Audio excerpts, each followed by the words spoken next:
সুস্থ ধারার বাজার ব্যবস্থাপনা তৈরি করতে হবে এবং সিন্ডিকেটের আঁতুড়ঘর মৎস্য প্রাণী সম্পদ অধিদপ্তরকে পুনর্গঠন করতে হবে এবং এদের যে দুর্নীতি রয়েছে সেই দুর্নীতির অনুসন্ধান করে তাদেরকে শাস্তির আওতায় আনতে হবে।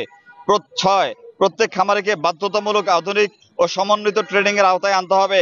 7, বাংলাদেশে পোল্ট্রি সেক্টরের টেকসই উন্নয়নের জন্য একটি পোল্ট্রি বোর্ড গঠন করতে হবে এবং পোল্ট্রি বোর্ডে খামারিদের পক্ষ থেকে প্রতিনিধি সদস্য রাখতে হবে বলে এই 7টি প্রস্তাবনা রাষ্ট্র সংস্কারে আমি আমাদের সরকারের কাছে উপস্থাপন করলাম।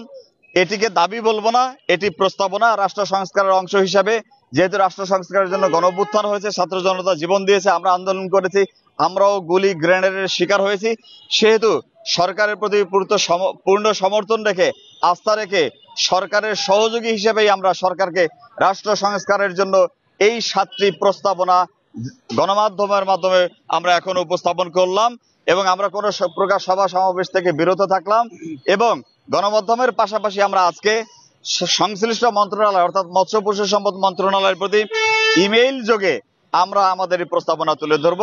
আমাদের সাথে আছেন বাংলাদেশের জাতীয় যুব পুরস্কার প্রাপ্ত একজন পোল্ট্রি শিল্প সফল খামারি এবং বাংলাদেশ পোল্ট্রি শিল্প ফোরামের প্রধান সমন্বয়ক কাউসার আহমেদ আমাদের মাঝে আছেন। তিনি একজন প্রান্তিক খামারি কণ্ঠস্বর। আমাদের মাঝে আছেন একজন সংগঠক, সামাজিক এবং রাজনৈতিক সংগঠক আবুল কাশেম মজুমদার সহ এখানে আমাদের প্রান্তিক পর্যায়ের খামারিরা বিভিন্ন অঞ্চল থেকে তাদের দাবি দাওয়া নিয়ে এসেছিলেন। প্রায় 4 থেকে 5 হাজার খামারি সারা বাংলাদেশ থেকে এসেছিলেন। আমরা তাদেরকে ঢাকায় ঢুকতে না করেছি, ঢাকার বিভিন্ন আশেপাশে তারা অবস্থান করেছে। আমাদের তাদের পক্ষ থেকে কয়েকজন প্রতিনিধি এখানে এসেছেন।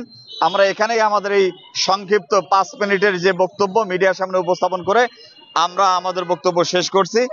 আমরা অনুরোধ করব আপনারা গণমাধ্যম যারা আছেন দয়া করে আমাদের এই রাষ্ট্র সংস্কারে এই 7 দফা প্রস্তাবনা এটি কোনো দাবি না, এটি রাষ্ট্রকে উন্নয়নের জন্য, মৎস্য পশু খাতকে উন্নয়নের জন্য এই যে আমাদের 7 দফা যে প্রস্তাবনা এই প্রস্তাবনাটুকু আপনারা মন্ত্রণালয়ের কাছে তুলে ধরবেন। আপনাদেরকে অসংখ্য ধন্যবাদ। আমরা কোনো বক্তব্য করলাম না। আর সবাইকে অনুরোধ করব আপনারা এখান থেকে সরে যাবেন, পুলিশের নির্দেশনাকে সম্মান রেখে এখান থেকে সরে যাবেন এবং যার যার কর্মস্থলে আমরা ইমেইল যোগে এবং পরবর্তী নির্দেশনা আপনাদেরকে আমাদের জানানো হবে। সম্পূর্ণ রকম শৃঙ্খলার সাথে আপনারা জায়গা ত্যাগ করবেন। Thank you so much. সালাম আলাইকুম।